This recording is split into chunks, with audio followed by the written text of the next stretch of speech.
Well, it's my pleasure this morning to introduce an old friend of mine, Dr. Sonny Ramaswamy. We were in graduate school together at Rutgers many decades ago. If you don't know Sonny, he's held about every position in a land grant that you can imagine, from student to faculty member to department head, multiple times probably, to college dean, and now he's the top dog in NIFA. And so we've got some time with him this morning, and he's going to make a few remarks. And this is your opportunity to grill the top dog here. So, make some, think of some good questions. He's a big picture guy. He talks to all the other big picture guys in Washington. See what he thinks the future is like for IPM and other things in agriculture. So without further ado, Sonny. All right, thanks very much, Ed. Appreciate it very much, Ed. Ed, as Ed said, and I'm glad that he didn't share with you all the stories that I thought he was going to do as well back in the day when we were both graduate students at... There's a mixed crowd, I can't do it. Yeah, it's a mixed crowd. Well, we had good times back in those days, and it really is nice to see Ed. And fantastic to see many of you that I've known for many, many, many years now as well. I mean, like this guy sitting right in front here, Tom Holtzman as well. And in some ways, I guess, this group is my own area of endeavor. As an entomologist, of course, I belong to this community of individuals. And so it's good to be with you here this morning. And I said to Ed, I got to leave here at 9:30 to go to another place to do a similar thing. And part of my life is to give a lot of speeches and welcome people and things like that. So I wanted to welcome you to NIFA, and obviously this is the second day already that you've been in conversation with my colleagues here, Mike Fitzner. And I don't know if people have met Parag Chitnis in the back there, Dr. Chitnis. He's brand new to NIFA, and he comes to us from the National Science Foundation. And indeed, I want to recognize him. Please join me in congratulating him. Yesterday, as a matter of fact, he comes to us from the National Science Foundation. I said to Merrill Broussard, some of you know Merrill, I said when we interviewed some people, and I said if you want to hire a guy that's going to be disruptive, we hire this guy. If you want to be in the comfort zone, then you hire somebody else. I'm glad we got Parag Chitnis here. He is a plant scientist by training. I used to be at Kansas State University and at Iowa State University, and went to NSF about 10 years ago. And just yesterday, he got the award from the director of the National Science Foundation. It's the Director's Award for disruptive innovations that he brought to NSF. So we're looking forward to having him disrupt what we do as well. And that's what we've been doing here for the last about, coming on almost 3 years. I've already been here almost 3 years now. And I can tell you, Herb Bolton, Marty Draper, Mike Fitzner, Bob University, and the others that are here. I don't see who else is here from our agency. These guys do an amazing job, of working. And I'm pretty certain they can tell you that, we've done a lot of disruptive thinking and disruptive things here as well. And it's not just in the science that we invest in. We listen to all of you.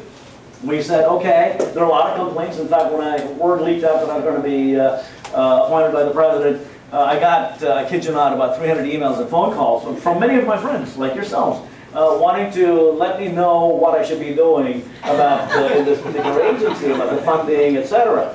And I can tell you we've done all of that. We've done really a lot of changes here. And not just in terms of the science that we invest in. Remember we used to do those $40 million grants and things like that, and we had very few left. In fact, for 2 years, we had no money to invest in new grants, by the way, and in those foundational grants. That's what ended up happening with us. So we're mortgaged. 70% of our funding was mortgaged. And even as a homeowner, Herb would tell you, you can't have a mortgage more than 3 times your income. So one could say, well, our income, in quotes, is $300 million for AFRI. So 3 times of that, we could mortgage up to $1 billion, approximately. No, that's not going to work very well. And in fact, we're beyond that. We were way beyond that. And so we scaled back. Our large grants that we're doing, we've scaled them to about $5 to $10 million. We will do those continuation awards. And, oh, by the way, we've increased the investments that we're making in those smaller foundational grants as well, those individual investigator-driven, hypothesis-driven grants as well. And we've listened to you to do all of those things. Oh, by the way, we've also done a lot of things internally as well. Liz Lee, who's sitting in the back, one of our colleagues, many of you know her as well, having been part of this family for a long time. Liz is helping lead the charge for us in looking at our grants-making machinery itself. How do you go from stacks of paper that we had and still have. The last of the papers are going to be scanned, by the way, I think this week, I'm told, the end of this week. We're going completely paperless, and we're going through this grants modernization process. We use Lean Six Sigma methods to for continuous process improvement. And thanks to Marty for getting together with our colleagues here. We have a task force on capacity funds, on Hatch and Smith Lever and things like that. The complaint that we have received forever is people never know when these dollars are going to be, where's Mike Harrington? Mike is right, there in the back. Mike's one of the guys that's complained to us as well. How come we don't get our capacity funds out in time? Well, Marty and others figured out that it can be done. And for the very first time before the start of the fiscal year, we don't know if we're going to have a budget or not, and I'll talk a little bit about the budget in just a second. Before the start of the fiscal year, Mike Harrington, you know that we sent out a capacity grants opportunity for the very first time, thanks to Marty and a whole bunch of others as well. So there's a lot of things that are happening in the background in this whole continuous process improvement. Our intent is to be a leaner, meaner agency. We're going to be a smaller footprint. In fact, in part driven by the very intense budget cuts that all of you have experienced in your own institutions. We experienced the same here as well. We ended up actually over the last couple of years putting a hold on 45 staff positions.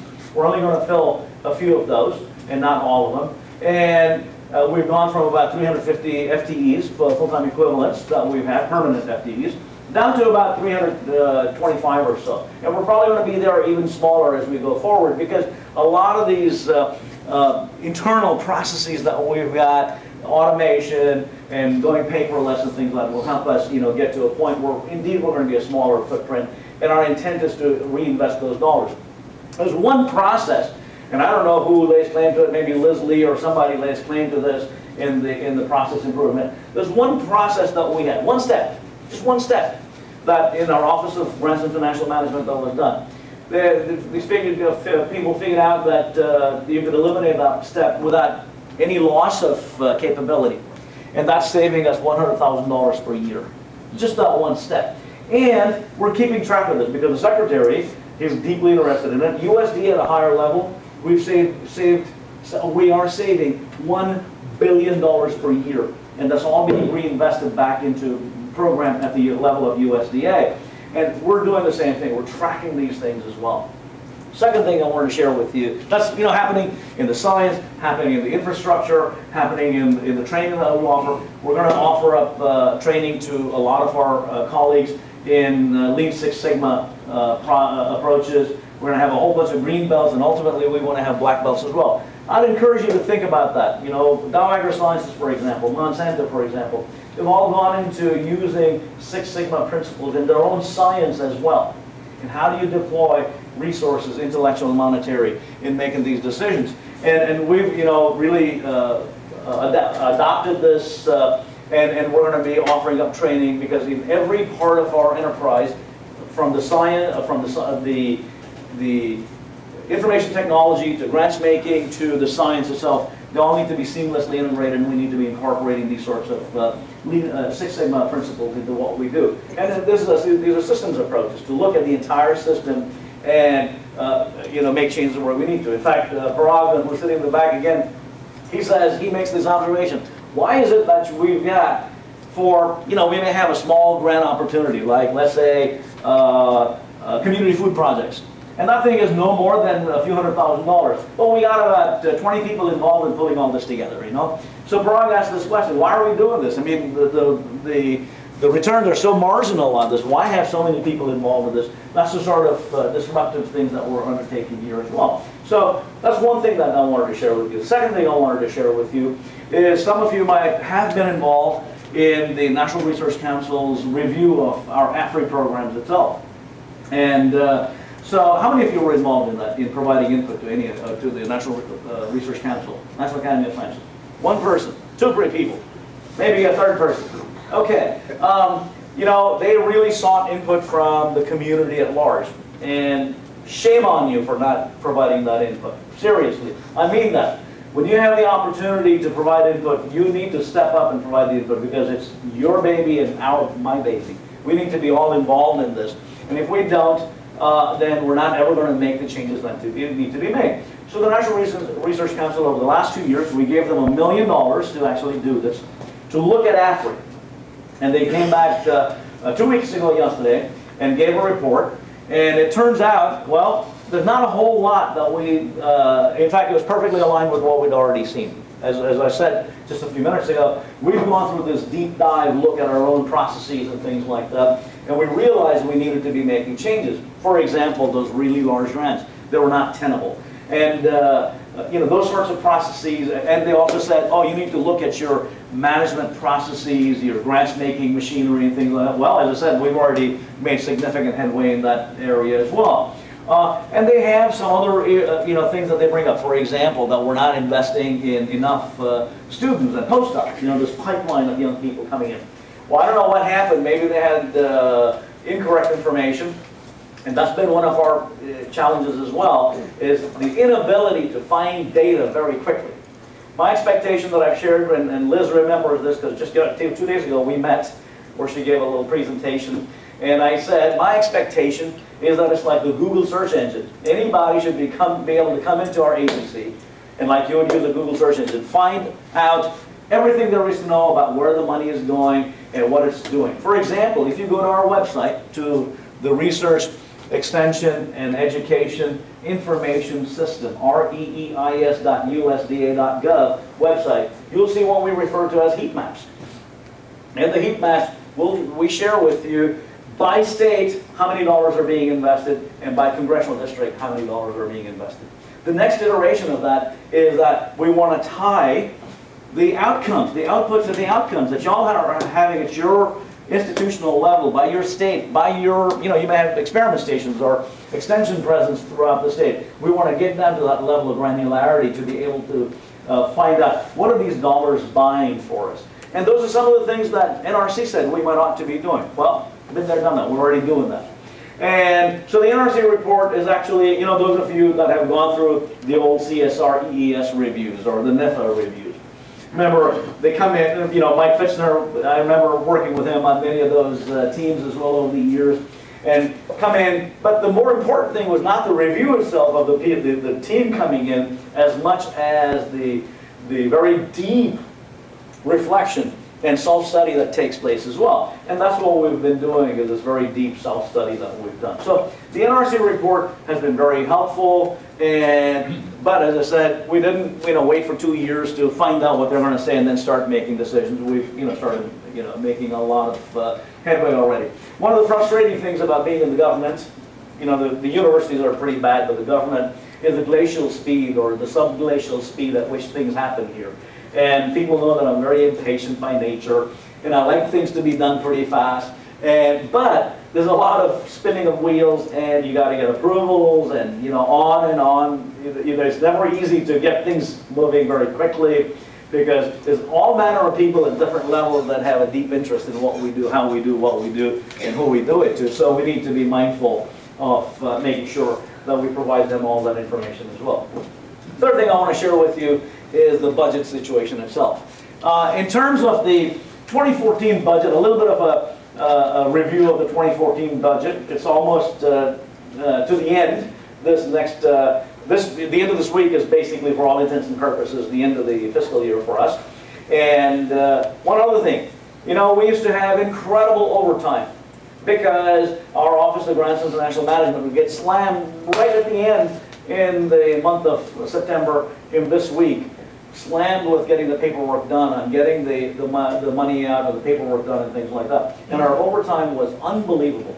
And again, thanks to people that go through this continuous process improvement, and I've already mentioned several names of individuals here that are part of it, we're able to reduce the overtime very significantly as well. Again, the intent is to plow those dollars back into the opportunities that are provided to you and your colleagues as well. That's our intent.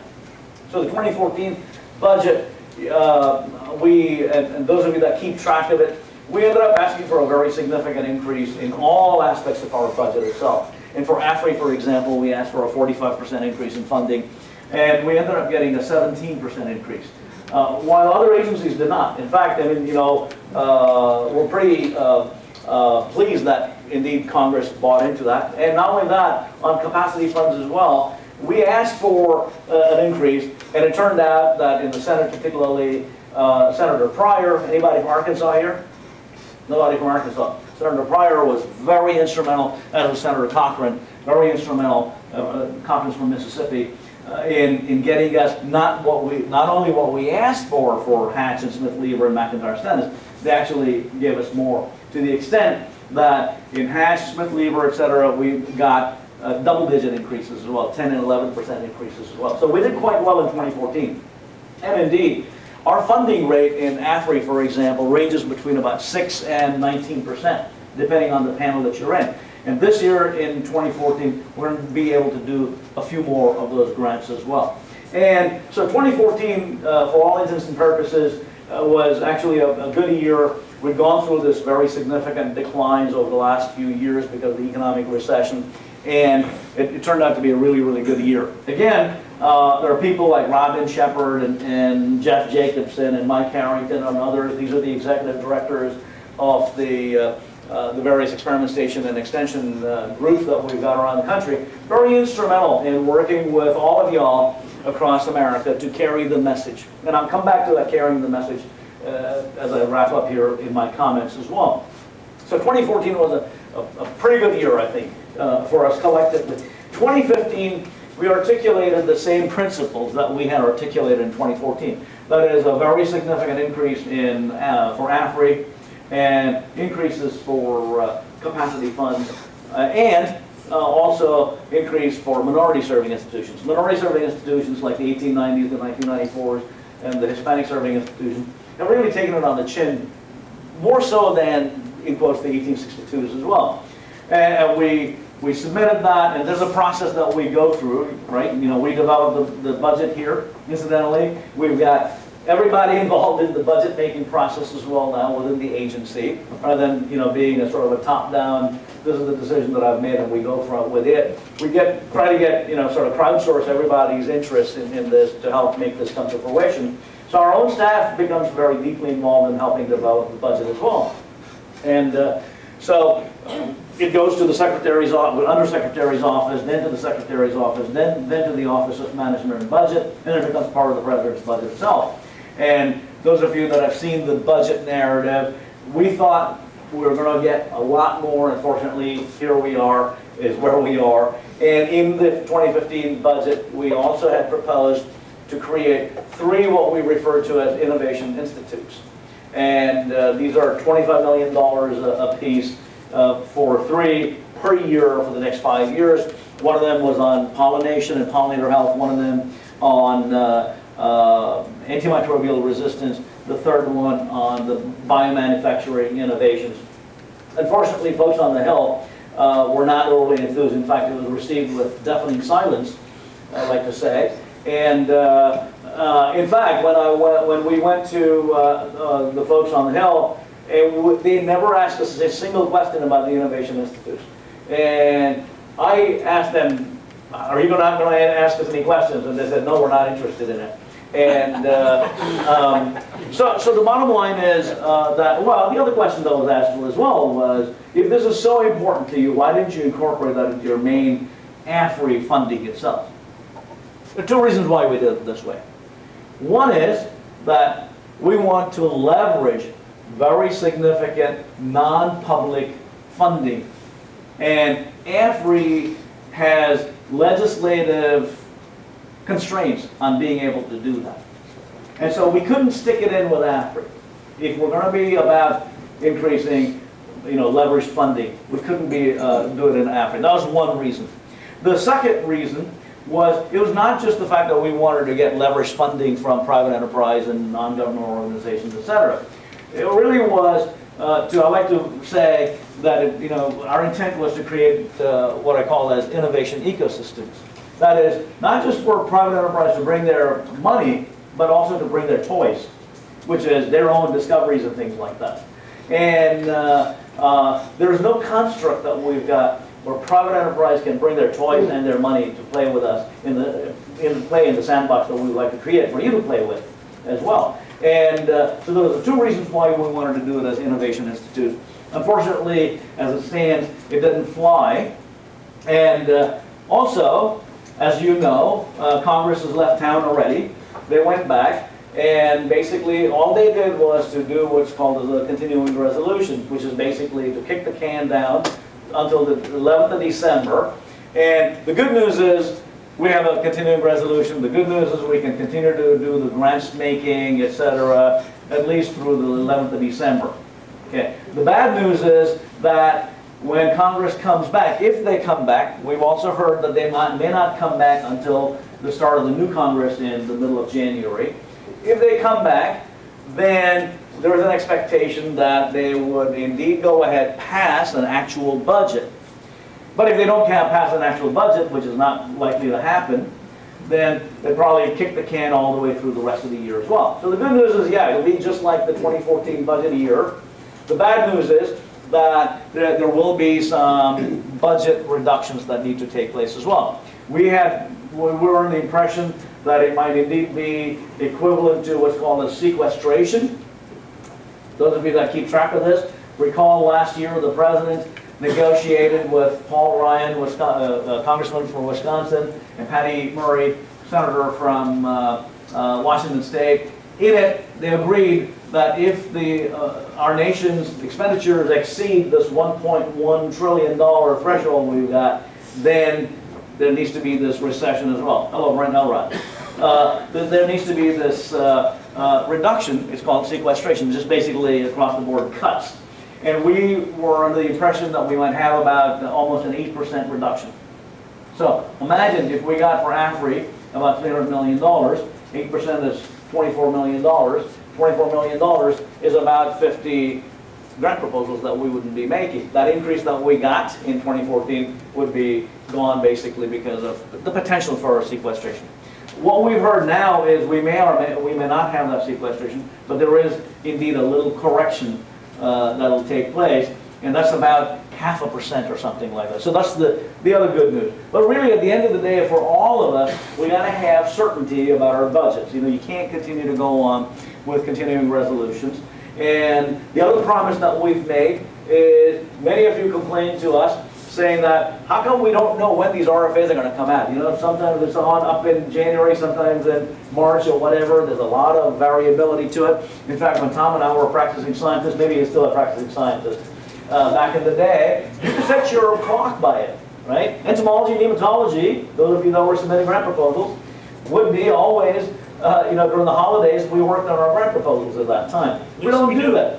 Yeah, but there's no certainty about the dates, right? I guarantee you we're going to have certainty about dates. In fact, we're going to make sure that just like we did with the capacity funds, Hatch and Smith Lever, et cetera, we're going to have certainty in there as well. That's what we're shooting for, is that certainty from Congress as well. We don't have that in 2015 yet, and we hope that we do.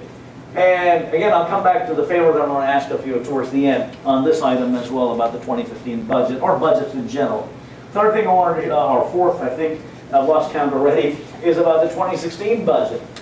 Again, we're in the throes of it. In fact, just yesterday, we met with our examiner from the Office of Management Budget, and we articulated very similar principles. Very significant increase in AFRI, and increases in our capacity funds. Again, just to remind you, the capacity funds provide for what you do in the area of integrated pest management as well. They provide for your greenhouses, for your laboratories, field facilities. These are the Hatch dollars. These are the Smith Lever dollars and things like that. Now we provide funding. Well, guess what's happened? We took a look at this since '93, compared with 2013, 2014. $1 in '93 is worth 50 cents today. Okay? So it's a very significant reduction. Also, by the way, a third of our extension footprint across America is gone. because of the very significant budget that we've had. And a consequence of this is, I think, truly is going to have a significant impact on our nation's global preeminence in the food and agricultural enterprise. And so what we wanted to do, starting last year, was to turn that tide around, start increasing, not necessarily going in and asking for a huge amount of money, but at least to continue to keep increasing. In this town, there's somebody, I don't know who it is, I still can't figure it out. Some people have mentioned folks from California did this, others say no, it was somebody else. But there's this conversation in this town that's all about competitive rent. That capacity funds are not needed, there are a bunch of wusses looking for entitlements or something like that. I think a bogus argument myself. Because who's going to pay for this meat and potatoes work, this IPM work that needs to be done? As an aside, yesterday I gave a talk on the Hill, and the title of my talk was User-Inspired Science Transforming Lives. This is for the House and Senate staffers that the seminar was arranged. And there were about 90 people in the audience. And I was talking about the challenges of losing this sort of a footprint across the United States. What's incumbent on us as a nation to be thinking of, and what's at stake for our nation as well, that global preeminence that we talk about as well. So we want to turn things around, and in the 2016 budget again, that was the intent, is to get additional resources for our capacity funds as well. And then specifically two initiatives that we want to get. So within the AFRI itself, you got AFRI funding, the main bucket, as it were. And then alongside that, we are wanting to ask for one initiative on pollinator health, and the second initiative on antimicrobial resistance. These are two areas that's part of the conversation today. About 90 days ago, David Epstein, the President, sent an executive memo about pollination and pollinator health, about 70 days ago, I think. And then last week, the President sent a memo on antimicrobial resistance as well, the executive memorandum, executive order. And so we're all lining up to make sure we protect the interests of our farmers and livestock producers, and our nation for that matter as well. So those are two special initiatives that we are going to propose as part of AFRI, rather than sitting outside as this Innovation Institute itself. We do have, by the way, a separate, thinking and ask for an Innovation Institute as well. In addition to that, we also thought of, as you recall, in the breeding area, we've lost a lot of capacity across America, so plant breeding and animal breeding both. And in fact, the IPM enterprise, host plant resistance is a pretty significant part of your toolkit as well. And so we wanted to seek a slug of funding to help turn the tide around on that on breeding itself. A second, this is outside of AFRI and competitive grants and things like that. A second area in this enterprise is, again, of interest to all of y'all, is the Food and Agricultural Defense Initiative. The National Plant Diagnostic Network and the National Animal Health Laboratory Network and EDEN, the Extension Disaster Education Network, are part of FADI itself, the Food and Agricultural Defense Initiative. And this enterprise, some of you are deeply involved in NPDN, the National Plant Diagnostic Network. This enterprise protects America's food systems. Our America's food systems are worth over $2 trillion by the time it comes to our dinner table. I'm not talking about the farm gate value, which is around $380 billion. Over $2 trillion. And on that amount of our nation's GDP, constitutes a pretty significant amount of our GDP. Our GDP is $17 trillion. And we're investing a sum total of about $4.5 million to protect the interest from natural occurrence, accidental introduction, or intentional introduction of pathogens and insects and other critters into our food systems. Imagine how much money we're spending on protecting a $2 trillion enterprise. So we're making that argument that we need to invest that National Plant Diagnostic Network and NALN, the National Animal Health Laboratory Network, built post 9/11. Those of you know it, and Susan knows this very well, I think. It's going down the tubes. People are retiring or leaving. They're demoralized. The network that was built is falling apart, and you and I need to be very, mindful of this situation as well. So we're working very closely with APHIS as well on, because APHIS has a significant investment in this area. We're working with them to make sure that we protect our interests. And so that's the fatty part of it. The third of these outside of the AFRI, et cetera, is minority serving institutions. Again, we want to protect the interests of the 1890s and 1994s as a special initiative that we want to do for those institutions as well. So, as my Muslim friends would say, inshallah, it's going to go into OMB, and the president's budget is going to come out in the month of February. And between now and the month of February, we don't know what's going to happen. We hope that we've made a compelling enough argument to seek these resources, and that it will indeed come through. So now the ask. Then I'm going to shut up and let you ask me questions for about a half hour after that. So the ask of you is this. This whole amazing enterprise, food and agricultural enterprise for our nation, is a well-kept secret.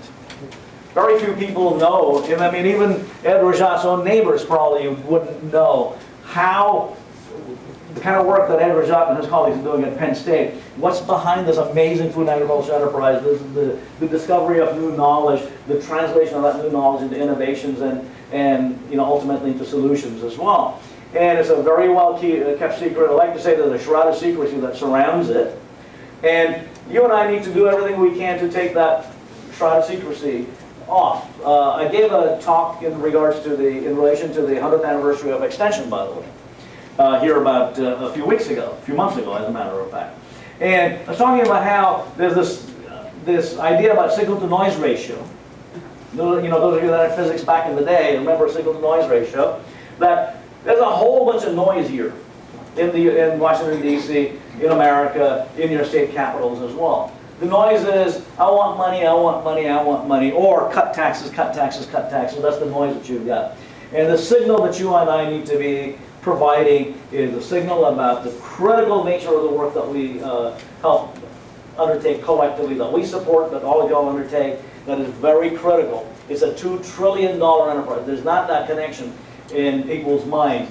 Remember here about 3 years ago, I think, this idiot wrote this article in Yahoo News, and the Newsweek picked it up. Those worthless degrees 1, 4, and 6 or whatever, that a degree in animal science was worthless, a degree in agriculture was worthless, a degree in horticulture was worthless. And people forget that they woke up this morning and ate breakfast. They're going to go eat lunch. They're going to eat dinner. They're going to drink some water. They're going to breathe in some air. Well, that's exactly what this enterprise is all working on. Is those sorts of things very critical to the very existence of humanity, and we don't make that connection. I even know some professors across America. Some of you know them because they're on your campuses. Who say, oh, well, it's not my role to be talking about this. It's, it's somebody else. It's that administrators like Tom. Are you still an administrator? I am. Okay, Tom Holzer is still an administrator. Those administrators need to be doing that. It's your responsibility. No, it's all of our responsibility collectively. If you're the church-going kind, doing Sunday school, talk about public investments for public good. If you go to a synagogue or a mosque or whatever, talk to your neighbors, talk to your friends, talk to your relatives, and go do interviews and things like that. Now, all of your institutions represented here, you put out press releases bragging about the great things that's been discovered, which is fantastic. I love that. Okay?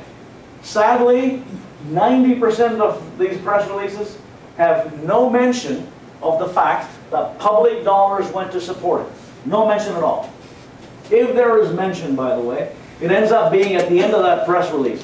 Just like you and I would do in our publications, right? You have this publication in acknowledgments to say, funding provided by grant number, blah, blah, blah, blah, blah. Right? We need to change that. Because what happens is in the press release, the editor will whack that. That's the first thing to go. Because now they're trying to scrunch it down to that one quote or whatever that they want to get into the newspaper. And so what you and I ought to be doing is ourselves taking that on and training everybody else and helping them think of this, is when you're being interviewed, even if the interviewer does not ask you, insinuate into your conversation that this work would not have been possible without funding from my state. Remember, the state has probably 10 times as much skin in the game as does the federal government. Recognize the federal government's investments, NSF, NIH, DOE, NIFA. By the way, please don't say USDA funded this project. National Institute of Food and Agriculture, NIFA. We got to start, branding this. My dream is when you come into town, you get out of the airplane in Reagan National Airport, get to the cab, and you say, take me to NIFA, and they bring you here. Just like they would. If you went to, if you said NIH, the cab driver takes you to Bethesda, right? And we should be able to do that. We need to be continually reminding people about the importance of this branding that needs to take place as well. Anything and everything you do. These guys here, when I say these guys, Frank Zalone here, and ESA, I'm a member of that, been a proud member for a long time, sent us a letter on pollination, pollinator health. Right? Not a word in there about the fact that the National Institute of Food and Agriculture and the Agricultural Research Service and others are investing these dollars in this. Very critical, Madam Deputy Secretary, to be protecting this. You don't need to be doing that as ESA. ESA needs to have American Phytopath Society, Weed Science Society. All of these need to be pointing these things out. Very critical to make that connection. Sure, Krista Harden, she's fantastic, by the way. She's our Deputy Secretary. She gets it, she knows it. She's been in this business for a very, very long time. She's from Georgia. She's great. She understands it. She's heading this task force, this multi-agency task force that the President of the United States has appointed looking at pollination and pollinator health. And when you do letters like that, remind them about what's at stake as well. Please, Frank Zalone, if you could. Right? And so really, I like to pick on people, and I'm pretty blunt. He knows, Frank knows, because I went to the ESA meeting. Here's another, I'm going to fetch a little bit. I'm a card-carrying entomologist, right? There's many card-carrying entomologists. Well, when I got, word leaked out I was going to be appointed by the President, and he knows, Frank knows, because I said this to the entomologists as well. Every professional society wrote to me, emailed me, congratulations, blah, blah, blah. We want you to come to our society and give a speech or meet with our staff, meet with our members or whatever. APS, Tri-Societies, Joint Animal Science Societies, on and on. ASABI, the Ag and Bioengineers, on and on. Only one society never even acknowledged that a fellow entomologist had been appointed to this position. And so I took it upon myself I said, what the crap is this, you had a card-carrying entomologist. And, this is the irony of it, right? We got a whole bunch of these entomologists. They're sitting in pretty significant positions across America. Some of you know Tom Payne, one of my mentors, or one of my buddies. And people like that, they're sitting in pretty significant positions. They're active here in Washington, D.C. and in the state capitals. And we don't collectively as entomologists, and I'm only entomologist. APS is fantastic. You got to take a page out of their playbook and learn what they're doing. So that's what I did. I invited myself to a meeting in Louisville, Kentucky, I think is where it was, a couple of 3 years ago or something like that. And we sat down and we talked, and actually there was a phone call as well. And Frank, bless his heart, he was very involved and he's passionately interested in this. Him and Rob beat him in. I shouldn't be picking on Frank, but he personifies to me ESA. Aren't you the president this year? Yeah, yeah. You're there, you go. And so I invited myself, and we talked, and I said, this is crazy. ESA, rather than examining its belly button, this is what ESA entomologists have done for the last several decades. Tom Holzer remembers this. Exactly. We're both members of CETA, the Council of Entomology Department Administrators. We know what was happening here back even 20 years ago, 30 years ago. And so now they've got sort of a renewed, not renewed, invigorated, not reinvigorated, invigorated approach to being part of this community here. They've hired lobbyists. New is actually accurate. New is actually, it's not renewed, it's new, yeah, indeed. But again, they're connecting with the APS folks, the Tri-Societies folks, and all that. The reason I bring this is not just to pick on entomologists. I guess I can do that because I'm an entomologist. It's fun. It's fun. But really, a reminder to all of us that you and I are going to be the losers in this game because that's of the signal-to-noise ratio. We got to figure out ways to increase that signal. There are these compelling stories that you and I can tell. I'll give you a couple of stories. Yesterday, as I said, I gave this talk on the Hill. The title of my talk was User-Inspired Science, Transforming Lives, and I shared the slides with my colleagues here as well. And one story, You know, we gave a $20 million grant to a bunch of scientists led by George Dubkovsky at UC Davis. He's a wheat guy. The work that they've done, not just in this, it's called TCAP, Trinity Coordinated Agricultural Project, not just that, built on Hatch money, built on other NRI money and things like that. But right now, that group has 20%, the varieties they've released of wheat is in 20% of America's wheat acreage. That's $3.5 billion. That's transforming lives. And there's an example for you. Another example that I used was North Carolina A&T University. It's a historically black institution in North Carolina. So all of you know about peanut allergies. We have 2.8 million people in America that are allergic to peanuts, 400,000 children that are allergic to peanuts. And peanuts are healthy, they're a good snack, full of proteins and good healthy oils and things like that, but we have allergies. Well, North Carolina A&T scientists figured out that just taking those peanuts, treating it with a food-grade enzyme, eliminates 98 to 99% of those allergens, and now you can go ahead and consume it without any concerns. In fact, they've even done the immunological test, you know, the skin test and consumption tests and things like that too. So those give you a sense of the kind of possibilities. Cornell University, one last example. A guy named Brian Wansink. Some of you might know Brian Wansink, or maybe read his book, Mindless Eating. It's a great book, funny as hell. It's a short read. If you've not read it, pick it up and read it. Mindless Eating, Brian Wansink, W-A-N-S-I-N-K. And Brian's work, again, we provided funding for it, and just moving vegetables and fruit to the front of the register by moving things around in the school, making it more visible, making it colorful, and all that, they're saving a lot of money. I mean, we're talking about literally millions of dollars that the food service industry is saving now because of that. And, oh, by the way, the kids are consuming more as well. The next iteration for us is we want to know if you eat more vegetables, are you going to get better health outcomes as well? In fact, our 2016 budget, the theme is agriculture and health. So as entomologists, or as plant pathologists, as weed scientists, as integrated pest management specialists, think of the influence of these efforts on the health outcomes for our nation. Public health, plant health, animal health, environmental health, and economic health. In fact, yesterday, a guy named David Chun from Hawaii, he is Congresswoman Tulsi Gabbard's aide, he asked me this question: what has IPM done for us lately, or has it been forgotten? So I gave him some examples of things about the pesticide load, chemical pesticide load that's been alleviated because of IPM. And you know, I've shared with him several different things as well. I think that's very critical for you and I to be able to do, is to convey that importance of this enterprise. So with that, I want to go ahead, open it up for questions. I'm sure you got questions about the CPPM, crop protection, pest management, what is happening with it. I'm going to defer to some of my colleagues here, but Mike Harrington, I know, would be the first question. Go for it, Mike. Well, it's not a question, but a comment, and I want to just put an exclamation point after your points about making sure that we get the word out. Last week, via APLU, we had questions for Noah Engelberg, and two questions. One is, what's the appropriate mix of formula and competitive dollars? And the other question is, how can we improve it?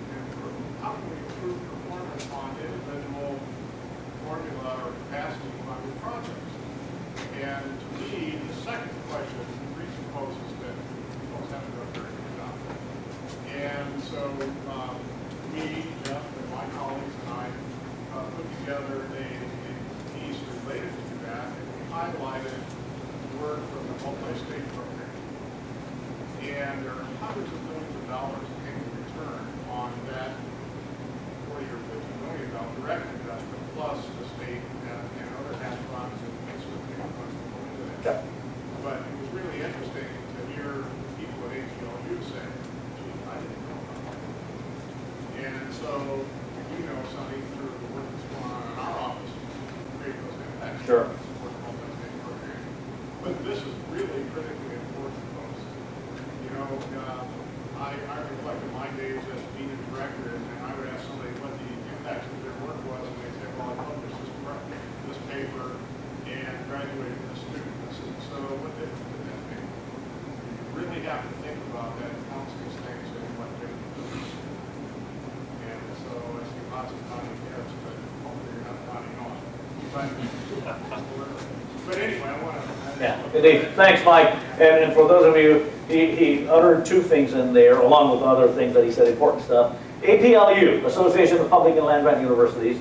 And the second one is, he mentioned the name Noah. Noah Ingberg, E-N-G-B-E-R-G, is the examiner within the Office of Management and Budget. He's the guy that we met with yesterday in the afternoon. And he is a very critically important player in what happens in the president's budget ultimately. The things that we ask for, will it make it in the budget or not?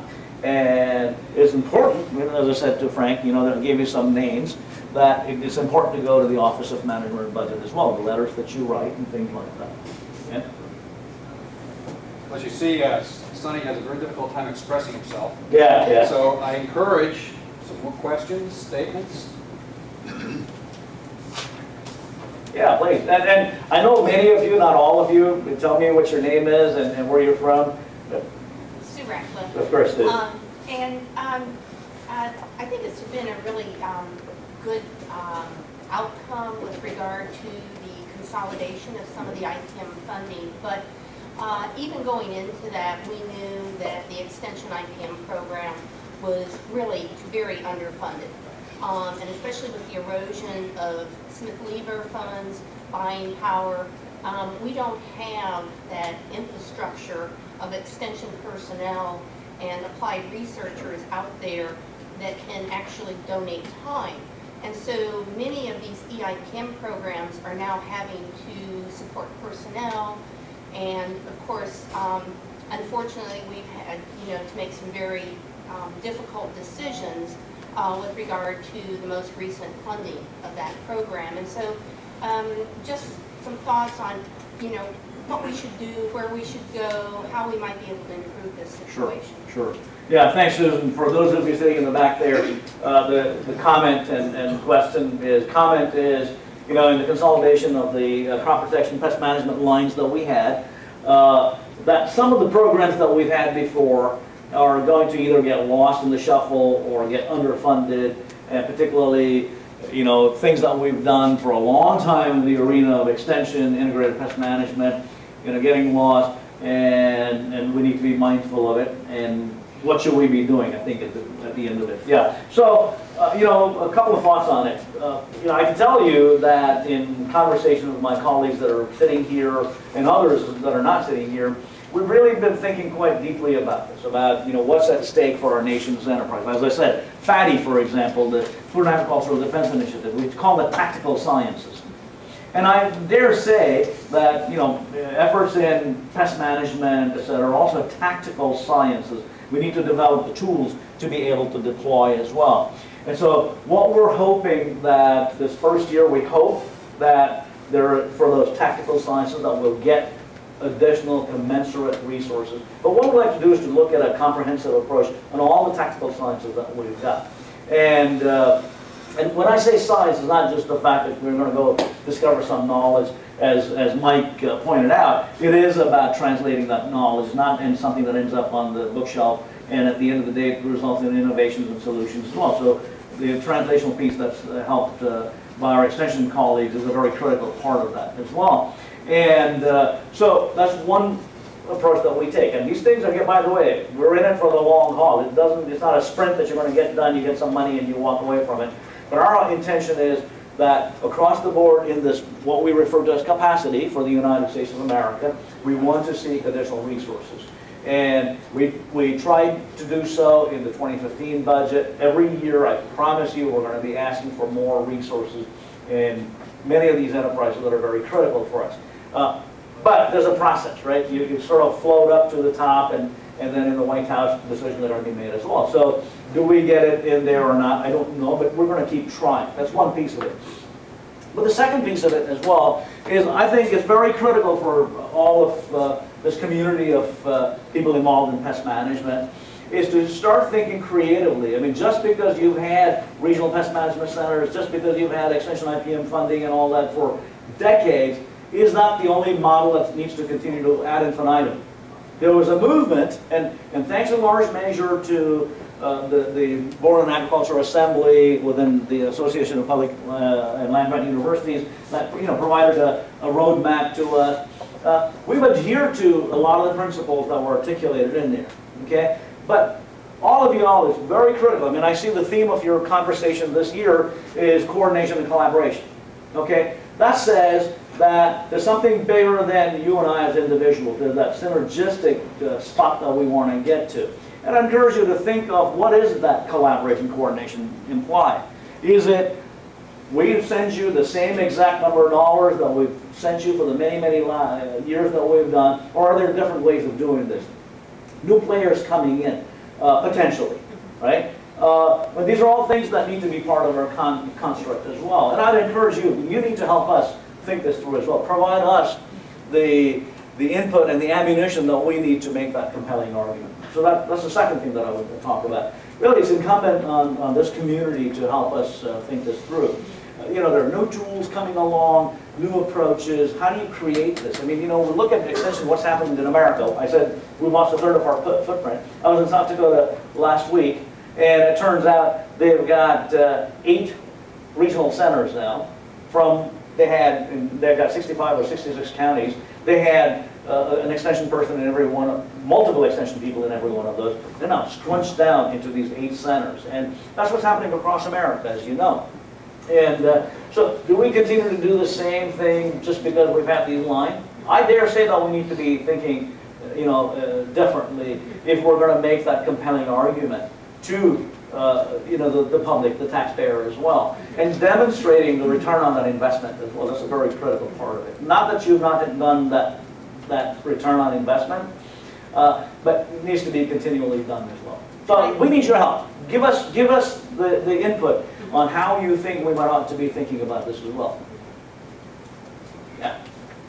Steve Young, I'm also the director of the Northeast IPM Center, and I guess the thing that I've thought about is how do we get the message that represents the Northeast to you, to whoever, to be able to say, okay, this is what we're doing. Because I'm not going to pick on you, but the comment that you made related to IPM was the first thing was reduce pesticide load, which is important, but IPM is broader than that. So how do we broaden that message that we're also working in climate change, we're working in organic systems, we're working in urban areas? That's the message that I think we can really get out, and how do we do that? Sure.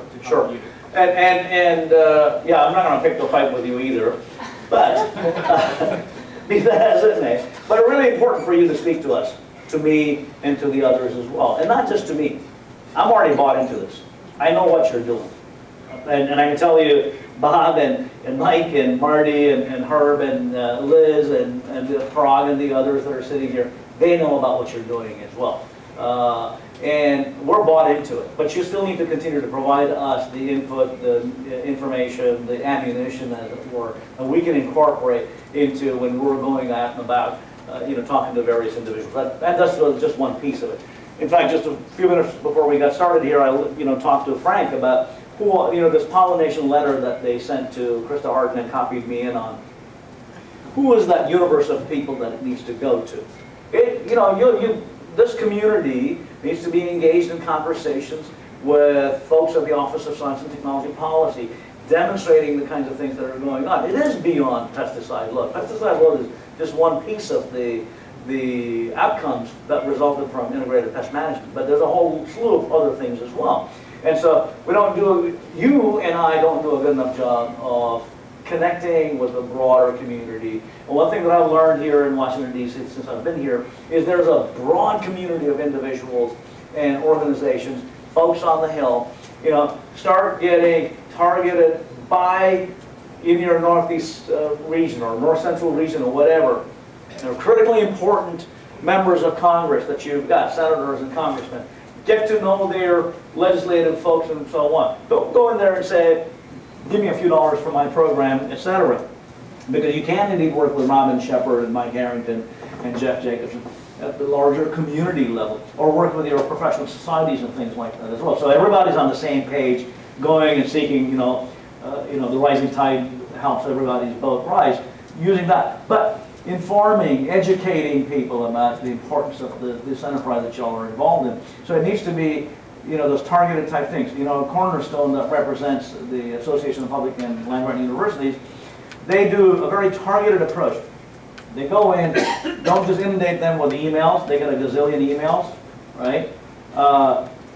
Doing it in a targeted way. You're in Washington, D.C. You've got other folks that are in Washington, D.C. Take the time out to go meet up. Within the rules of engagement that you've got at your institution, engage with the folks on the Hill. I mean, this is a week when everybody's out, but their aides are here. There are really critical groups to get to and talk to them as well, and point out, arm them with the ammunition that we're talking about as well, about the breadth and depth of the kinds of things that you to work on.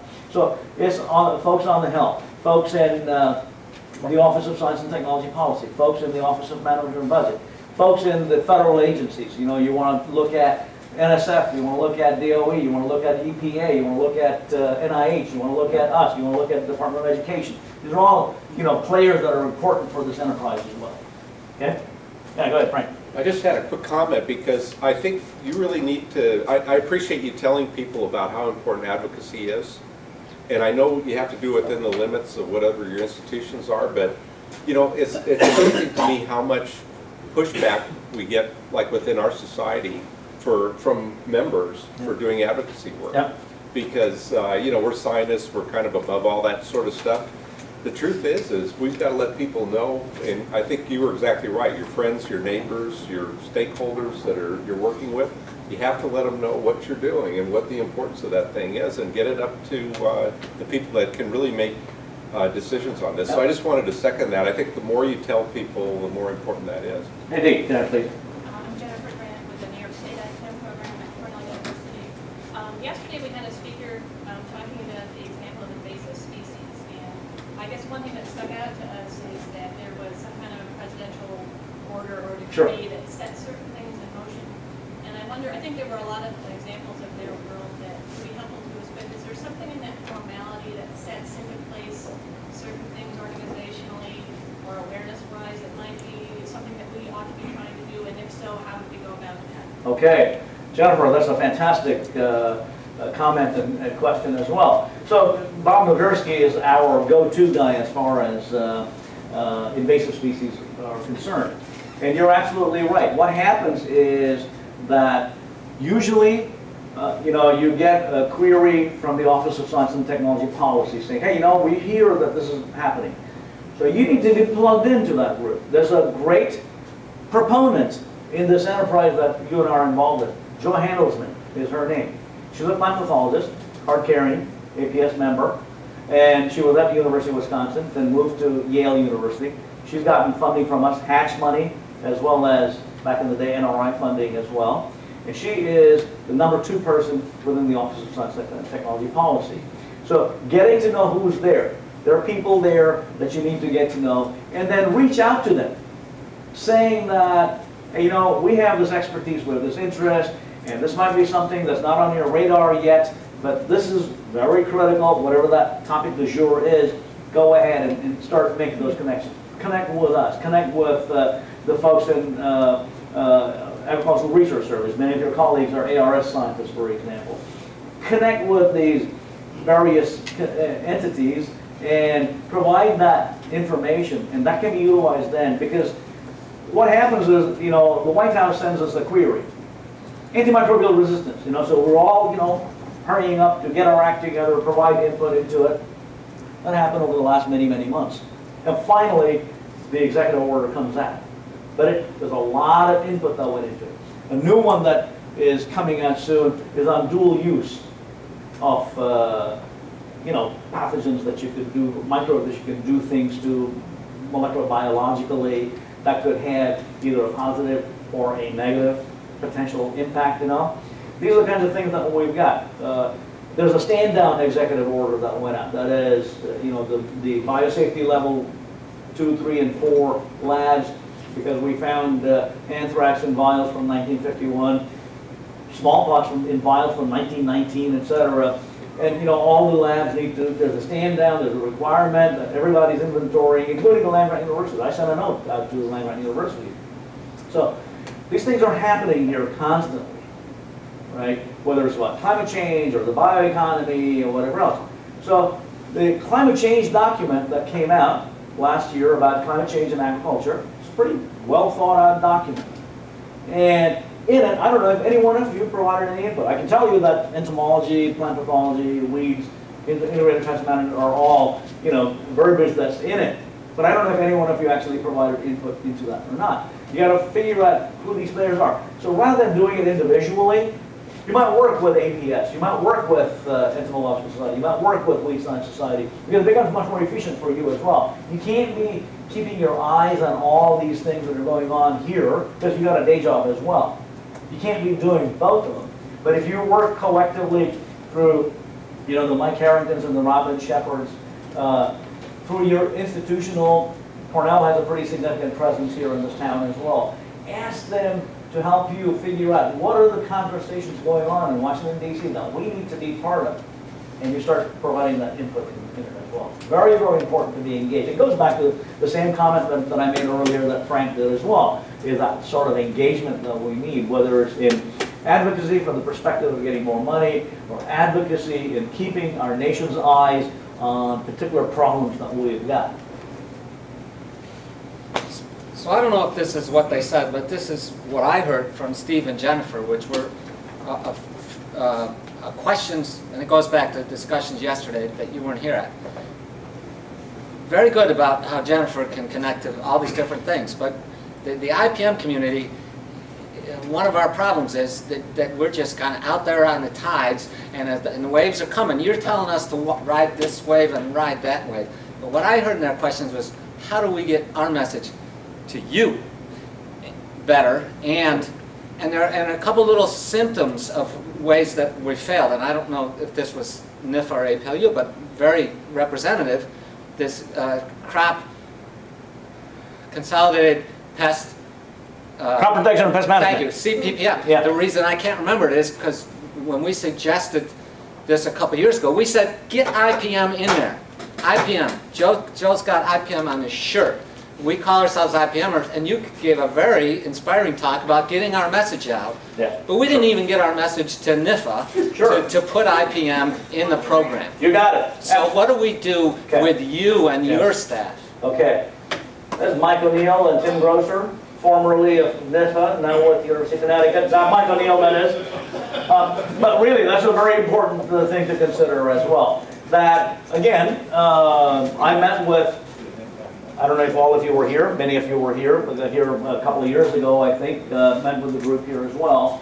It's important for you to be vocal in getting your message across to me and to Mike and Bob and all these people as well. And, you know, working with, if your needs were not met, and by the way, you know, the letter that I received about from APLU, from the Board on Ag Assembly, was from Bruce McFerrin. Some of you probably know Bruce McFerrin. I know Ed knows him really well. Bruce is a card-carrying entomologist as well. And so I don't know who dropped the ball on it in terms of the terminology that was used. Well, I've got a theory for you. Now, hang on, let me finish. So you got about half a dozen or more lines that are going back to, you know, Sue's comment and question as well. That there is, you know, extension people want, oh, well, you got to protect my lines. This is all about, you know, whatever, crop protection. And then you got somebody else says, oh no, this is about pest management, etc. You know, so there was this sort of, I think, maneuvering that took place. I was not part of the conversation, and the letter that is addressed to me comes to me here back in January or December of 2 years ago. I forget the timeline. Maybe January of 2013. Yeah. That I got this letter as well, just about 2 years ago. And in fact, I was kind of surprised about how this terminology came about, CPPM as well. And but you know, we try to work with our community of you know, colleagues around the country as well. So if you've got you know, you certainly can send information to me directly, sonny@nifa.usda.gov. I promise you I'll reply, often within 24 hours. but I do get inundated with about 300 emails a day, so sometimes it ends up taking a little bit longer as well, but I promise you I'll reply. And send that email to me. I'll point it in the right direction, and I'll ask. I mean, I know that I've, asked tough, candid questions of my colleagues as well. They can vouch for that. I'll call upon Jim Fitzner here, Mike Fitzner here. His brother's name is Jim, by the way. Nice to know Jim Fitzner back in the day in Mississippi. And, I asked them, tough questions as well. So send it to me. Not just to me, but the important thing is it needs to go to a whole slew of people, including those folks at APLU. And you've got people, you've got friends. I mean, these are not enemies. They're all on the same side. You got Mike Harrington, Jeff Jacobson, Robin Shepard. We're all on the same side. And if you think that you've been done a disservice in this, it's us collectively. Paraphrasing Pogo. I've seen the enemy, and really it's us. Yeah. Last question, Mike. Sonny, I was reading the recommendations from the NRC report on the acronym. The opportunity in the future looks like it's all going to come from active funding. But they're suggesting that there needs to be a great deal more fundamental research and less applied. And at the same time, they're saying we're not funding extension enough for MACRI. And that sounds like they're contradicting themselves in very simple. So what is NIFA planning to do about supporting more fundamental research, but at the same time kind of supporting more extension, which sounds like more applied research? And how are you going to kind of bring that together? Because my personal feeling is if you had $100 million in NIFA, in ACRI, Connecticut will get some of that money. We're good enough. We compete well enough that we'll get some of that money. I'd rather see you put it there and let us take a shot at it, but I can't do it if you're going to say it's all fundamental research. We're not going to compete in fundamental research. Sure. So, Mike, the answer is yes. Oh, good. And I agree with you. I mean, it's a sort of an interesting proposition that they made, right? In terms of, it's all about fundamental science, and then, by the way, extension is important as well. But remember that these reports, I asked for it. We collectively, NIFA, asked for this review, right? They've given it to us. Now, we take it under advisement, right? There are a lot of great things that have been said in there. There are things that are okay. There are things that we're neutral on. And there are things that we say, well, thank you very much, but we will address it from a different perspective. And so I can't tell you a whole lot beyond that because I promised that we're going to do responses back, 3 months out, 6 months out, 1 year out, and 3 years out. And we're going to put on our website like a dashboard that'll say what we've done in response to the findings and recommendations that they've made, so you can track it as well. But believe you me, I'm a die-hard fan of extension and the critical importance of that applied research, the translational piece that is very critically important for our nation. You missed 90% of the comments that I made, or 100% of the comments that I made, because you just walked in. But really, I can tell you, in talking to all these folks that are sitting here in this room that represent our agency, your former agency, you know this as well. This agency is committed to this extension piece of it as well. Okay? Rest assured. All right, I got to run. Okay, thanks again, folks. Let's thank Good luck. Good luck to all of us. Really, I mean, what you do is very critically important for us. And thank you very much for doing what you do. Great to have you. Indeed. See you later. Thank you.